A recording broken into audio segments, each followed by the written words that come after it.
Colton, Halloween is just around the corner, and I have a bit of a confession. I'm not really a Halloween guy. I never know how I should dress up. I don't really like scary movies, and I think that candy corn is a crime against humanity. I just don't get the stuff. I don't even know anyone who likes it. And yet it manages to slither its way into every gathering of autumn. Like, Colton, have you ever put candy corn on your shopping list? Have you ever said to yourself, oh, I'm really craving some candy corn right now? No, you. When I rule the world, candy corn will be grouped with things like napalm and biological weapons, not with candy. But I digress. So I do struggle with Halloween, but against all expectations, it's actually one of my favorite holidays. Like most of our holidays, Halloween is a weird mashup of Christian and pagan traditions, with a nice helping of American consumerism. Colton, early Celtic people believed that at this time of the year, the transition between autumn and winter, that the barrier between our world and the supernatural world was really thin, which meant that spirits could come back to visit our world. So early Celtic pagans left seats open at their feasts and left out gifts for them. Later, children would blacken their faces or they would dress up as these spirits and go house to house. I think the idea was that by giving a gift to these children, it was also like offering a gift to the spirits.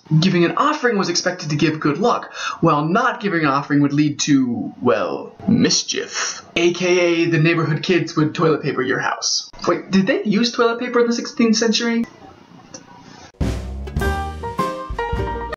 The Chinese invented toilet paper in the 14th century. Of course they did. But it wasn't commercially available in the West until 1857. Thank you, Internet. Wow, Colton. 2 tangents in one video. I'm struggling. Anyways, on the 1st of November, early Christians celebrated All Saints' Day, where they remembered all the hallowed and holy martyrs. So they kind of hijacked this pagan holiday, All Hallows' Eve, to focus more on the spirits of departed saints and Christians rather than pagans. But now in true star-spangled American fashion, we just use the day to eat food that is bad for us. Like we do on every holiday. And most other days too. But really, we've hijacked the holiday and made it something way different than Christians or pagans intended it to be. And this is why Halloween is awesome. Halloween is weird. We dress up like strange creatures and wander around the streets, knocking on strangers' doors, one after the other. Behavior that on any other day would get you arrested. But rather than calling the police,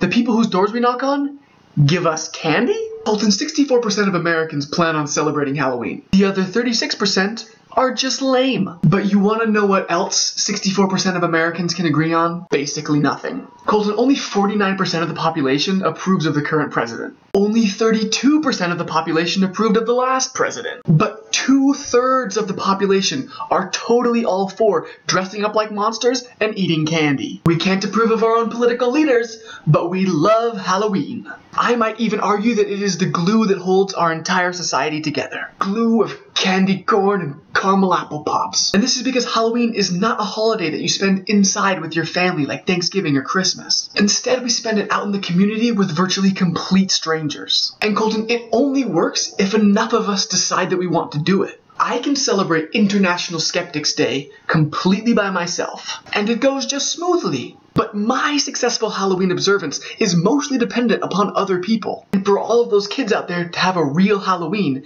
they rely on me. I mean, as a country, we will spend $2.1 billion on candy for other people's children. If that's not the greatest idea for a holiday, I don't know what is. Colton, we live in a society where increasingly we don't even know our own neighbors, let alone trust them or do things for them. But for one night a year, we go out of our way to do something that only a full community could accomplish. And that's why trick-or-treating gives me hope in humanity. So moral of the story? If you're watching this video, don't be a tightwad.